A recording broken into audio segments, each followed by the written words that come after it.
COVID-19 is a crisis that has occurred globally. Institutions have to play a major role in the areas of solid waste management, safe drinking water, menstrual hygiene, and gender inequality. Vishwa Yuvak Kendra, in collaboration with Vaigai Trust, has organized this webinar to deliberate upon key strategies and to draw up a plan at national level to tackle these challenges.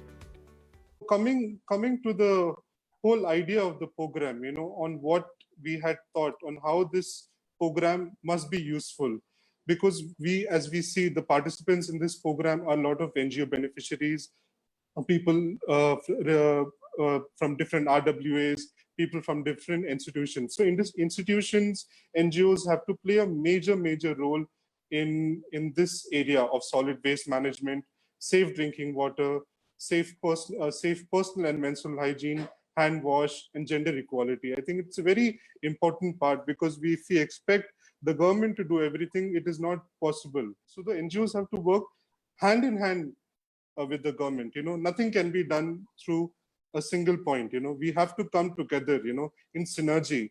So with this, I think I've given a basic clarity about what the program is to the participants.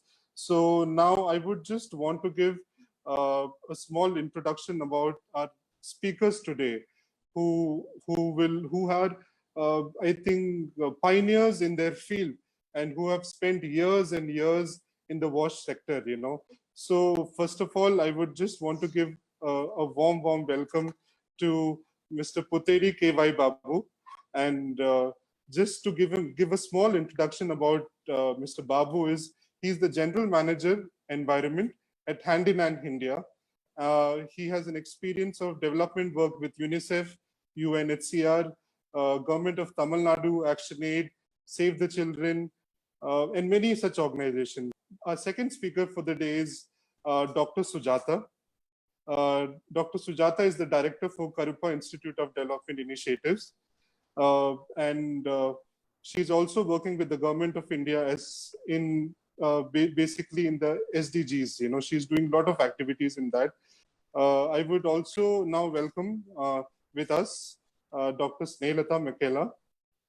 She's a PhD. She has done a PhD in extension education in rural development, and she's currently serving as the regional advisor to Splash and national research coordinator in the Community Water Plus project. So we welcome with us Mr. Ramasetti Murliji, and to give a very small introduction about Mr. Ramasetti Murliji.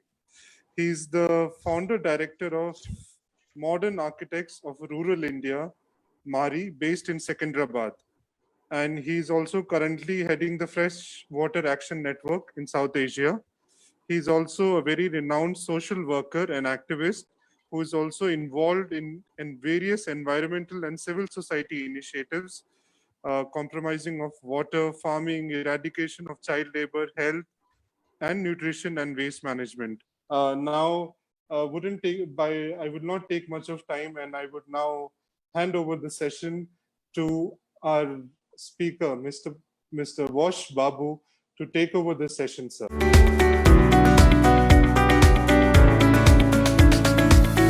Effectiveness of SWM in COVID situation, I would like to share my thoughts.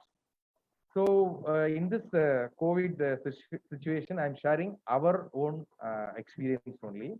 So what we done effectively to run the program, because we safeguard our field marshals first. So what we did during the March, if I'm correct, March last week or April first week, we given this albino and album, this homeopathy medicine. Every 20 days, we are giving that medicine to the consultancy workers, our green friends.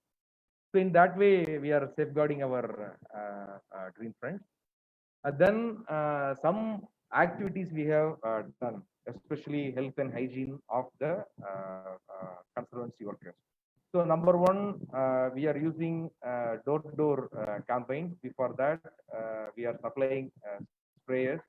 Many corporates like ONGC, Ground Force, Ford, Renault, Nissan, Hand in Sweden, Hand in Switzerland, they supported us for providing I mean protective equipments for personal protective equipments for our green front. So that in that way we have protect our field soldiers.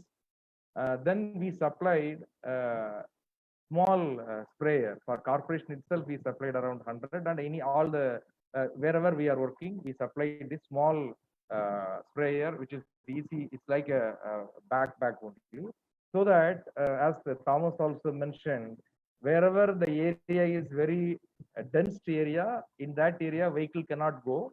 So this conservancy worker can go and spray the thing.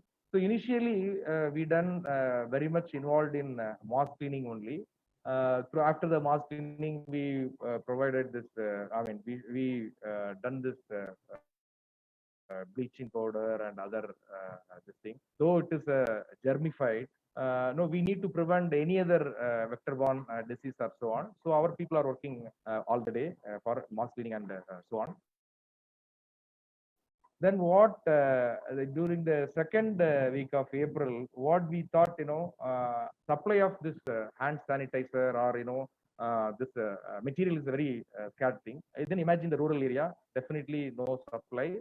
So we trained around 200 self-help group member to make this sanitizer with the alcohol-based and ethanol-based sanitizer, so that it's a dual win. Number one, they will get revenue. Number two, the supplies is ensured for all the area we are working. And preparation of information, education, and communication (IEC) materials. So plenty of materials available in the government itself. We Hand in India always shouldering with government. That is no doubt about it. We have for local bodies with the help of local bodies, we prepared some IEC. This thing, these IECs is distributed to the people where we are working. Then for coping with the stress during the outbreak, that is a very important thing. Right from the initial stage itself, we trained our green fronts, that is sanitation workers, on proper hand washing. We done daily during the demonstration. Daily for about 10 days, we demonstrate how to clean our hands properly. We trained that, and through some psychological counseling, some refresher training, we motivated them. So that in that way only we have doing that. Right from the beginning. We are also having the challenges also. So the number one challenge is transportation, logistics challenges, because these laborers are coming from some distance places to the town panchayat.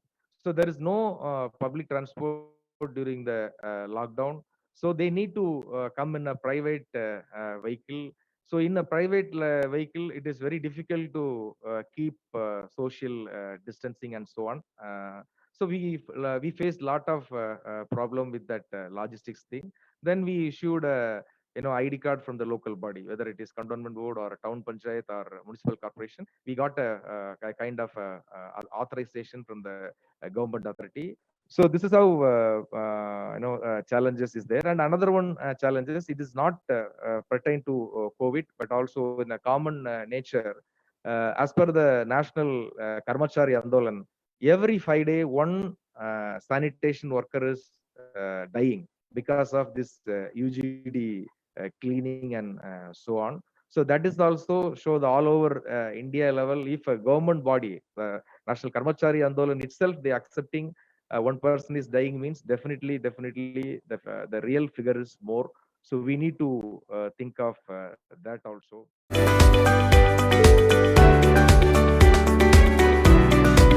Thank you all for inviting me and giving me the opportunity.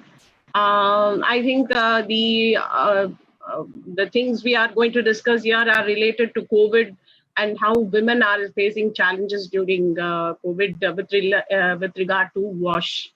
So that's the primary issues I'm going to try to discuss here. So the primary impact with regard to wash, just I'll go through the wash aspect and then go on to this. First, the primary impact would be the decline in the quantity and quality of wash services. We are seeing that happening everywhere. The entire system is being stressed. We find that because of the lack of, a free movement of goods, the free availability of services. So the system is, there's a systemic difficulty being faced by the whole thing. The socio-economic impact is, of course, the decline in access to and increase in prices for wash commodities, like, even the sanitary pads are not available at the local level. Those are the things which you are looking at. And the primary impact with regard to the supply chain, the entire supply chain, I think, has been disrupted, whether it is for the simple hand wash soap or other things. We find that the supply chain is affected, and the availability and the cost of procurement has gone up. And I think that is the real challenge now. What are the things we look at in terms of challenges for women during COVID? To find that basically the water requirements at the household level has increased due to the persistent hand washing that we are suggesting. So that for 20 seconds we say, and what is the thing? And you would find that the government of India says that having a piped water supply is probably aspirational goal, and that makes it all the more challenging, because people would have to go to collect water outside to a public stand point or a public fountain. And when you go out, the social distancing and the availability of water, all that creates its own stress. And that, I think, is a very difficult situation for women who are primarily responsible as water collection persons. So just in see, you look at the access, how we are using it. If you look at it, what is the amount of consumption? Just to put to put it in a snapshot, the average person, how much of water we are consuming. That makes it all the more, difficult for collection for a person who is going to collect water. And during lockdown, it's going to be much more, because the service delivery of water will also be affected to a large extent. So what would be needed would be probably an operation of compact water treatment plants at the local level, which can supply water on a continuous basis. And have point in urban places. You have strategic urban or rural points where water is being dispensed. If we look at water as a primary thing, you'll find that water and sanitation is one of the sustainable development goals. And as I'm working in the area of sustainable development goals, I find that goal 6 is very, very predominantly important at this particular point of time, because in terms of disease prevention, in terms of catering to the primary responsibilities of water requirements for cooking, for needs, for primary needs, is a very thing. But we would see that a lot of people are without basic drinking water services, and how this would be actually difficult during the COVID period. I think that is a challenge of providing and provisioning for these services during the COVID time, because the responsibility now rests would be with the the local bodies, with other modes of which we can operate with the government to ensure that the provisioning happens, and so that we can support a good water supply, and also ensure that sanitation practices are being followed. Women as sanitation workers, you find that 80% of the waste pickers, waste thing are all women, and they are walking long distances, pushing tricycles, and I think they are doing a great job. And I think I personally feel that they require the maximum salute for taking all the load of working to keep the cities clean, to prevent other disease from spreading, and that, I think, is what their role has been. And day in and day out, we see these sanitary workers cleaning up the entire space. And I think we have been very unfair, because now with people sitting at home, the segregation has not been done properly. We dumped garbage together. The solid waste management segregation, which was happening, also has not been done properly, with the masks and all, everything being thrown in a proper improper way, and handling it has become much more threat for these women.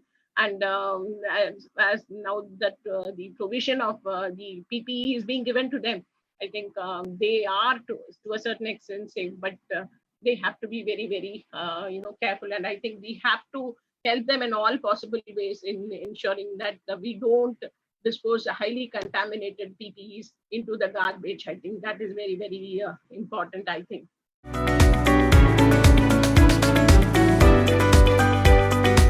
We are very, very used to the wash challenges. I'm sure everyone who's attending this call would know how challenging to do this water, sanitation, hygiene issues, which are all interrelated. You cannot really expect a sanitation, better sanitation or safe sanitation without water needs being addressed. Similarly, if you don't have proper sanitation behavioral change process, you cannot really ensure the hygiene, and then be it is with water or sanitation, unless until water and sanitation awareness is there, then your hygiene practices or managing of your hygiene may not be possible. And all of us know the challenges in doing these three things, because the utilities are facing a lot of challenges. And then, in fact, the journeys, when we take the water, the journey starts from the source down to the source, to the cleaning and treatment of the water, then to the piped water supply from source to the town or to the area where we are coming in, and then to the consumer. And ultimately, up through this whole level, we need to look at the quality, accessibility, reliability, all these other factors which are very, very essential. When we take the sanitation, it is again two fields, the solid waste management and the liquid waste management. Again, in the solid waste management, we start from the source segregation to the transportation to the dumping sites to the treatment or recycling and then reusing of this solid waste. Similarly, for wastewater, it is again from the household to the distribution, to the underground sewerage lines or the open sewerage lines, and then to the treatment plants in case of urban areas or major panchayats. And then when it goes to the rural areas, it will be directly into the ponds and then the lakes or into the rivers, which are polluting the water again. I think we need to follow all those practices. And then what I'm trying to tell you is we as CSOs are like, the people who are at the front end to make sure, or we as CSOs who are bridging the gap between the customer and to the government or the service provider. We have to play our role as a catalyst, and we have to provide our role in such a way that there is a kind of uh, situation analysis done between what is happening on the field to what is government trying to address. Given in this challenging situation, even the governments or the service providers are not able to understand what exactly things are happening. How the CSOs can play an important role in this whole COVID-19 situation is we should become a link between the service providers and these stakeholders who are there, all the consumers who are there. Which are belonging to marginalized groups, and then try to take their voices and their challenges to the government so that they can address to the extent possible. And also we need to kind of look at how online system can help and promote and bring out these issues or challenges, and what could be the local solutions that are possible for these groups to take up to ease the situation of this COVID-19. And then how do we as CSOs support them, helping or working with government very closely. As you know, there is a lot of gap between what is the policy says and then what the practice is. In this situation, I think we should be still there with these different types of groups, and then try to bridge the gap and identifying the major challenges, and then supporting the government in addressing all those things. And then we should also kind of work in a very coordinated manner. And also we should promote those kind of decentralized, again, these are all the words that we have used, the decentralization of the decisions, and also the participation, and make sure, I mean, we can't say the participation in terms of physical participation, but in terms of taking the issues from these various levels and then getting it to the government and then promoting them what exactly they are, what exactly the government can do. And also, I think the one and most important thing for us as CSOs in this crisis situation is we should constructively put the strategies and solutions to the government instead of criticizing them or instead of complaining always. We should be in such a way that we should work or join hands with the government and taking the support to the right beneficiaries so that we all can overcome this situation.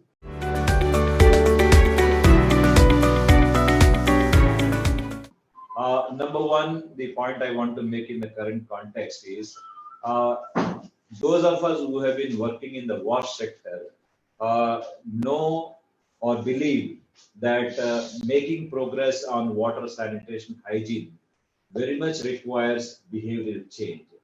Infrastructure building toilets, etc., is secondary, but the primary thing is behavioral change. As an organization, we are doing very actively working on wash issues. So, if you look at the areas where we have been intervening, like our organization, many of your organizations have been intervening, be it rural areas or urban areas, trying to promote the progress on water sanitation hygiene. So the point I want to say is in the areas where we have been intervening, making people, including young children, to adopt the behavior of hand washing frequently and also maintaining social distance is relatively easier compared to the areas where nobody is intervening. So what I'm saying is the kind of efforts being made by the civil society organizations, which are very well rooted into the communities, have greater significance when we are trying to bring about these kind of behavioral change. But I think it's very important to understand the cross linkages between WASH and the COVID-19 prevention control measures. I think what is the impact or implications to WASH in the current COVID-19 pandemic situation is something that we all need to understand so that our own intervention strategies can be better informed and we can also give right kind of messages to other actors, be it government departments or other people who have got a very important role in WASH sector. To them also we can give the right kind of messages. And some of the issues were already mentioned. A few things that I want to highlight is I think there is a very serious impact on the waste collectors and rag pickers. Waste collectors and rag pickers making income out of sorted dry recyclable waste have almost stopped doing that as the scrap vendors have completely shut down their shops. So there is no possibility for the waste collectors and rag pickers to sell their recyclable waste. Their livelihood is totally lost. Out of fear, out of different reasons, their livelihood is totally lost. Number two, the contractual labor who are working on sanitation duties. Because of number one, there is over consciousness, extra increased consciousness about sanitation. And as a result, their work burden has increased. On the other hand, because of lack of, even today also, in my city of Hyderabad, the public transport has not been resumed. So the cost of public transport has increased and some people are not in a position to simply move from their home to the places where they are supposed to carry out the sanitation jobs. So, and for the contractual labor, there's nothing like leave, etc. So they will be paid only for as many days they are present for the work. So their workload for sanitation workers has increased and the risk associated with their work has also increased because many of them are posted in the containment areas, in the hospitals, etc. for sanitation duties. And the migrant labor who are working on septic tank emptying. So we have looked into the labor who are mainly taking up this work. They are mostly migrant workers. So the migrant workers have left the cities. So as a result of that, the availability of the labor for emptying of septic tanks has become really very challenging. And also because of the containment zones and other risks associated with the work, So we are seeing a kind of temporary halt for emptying of the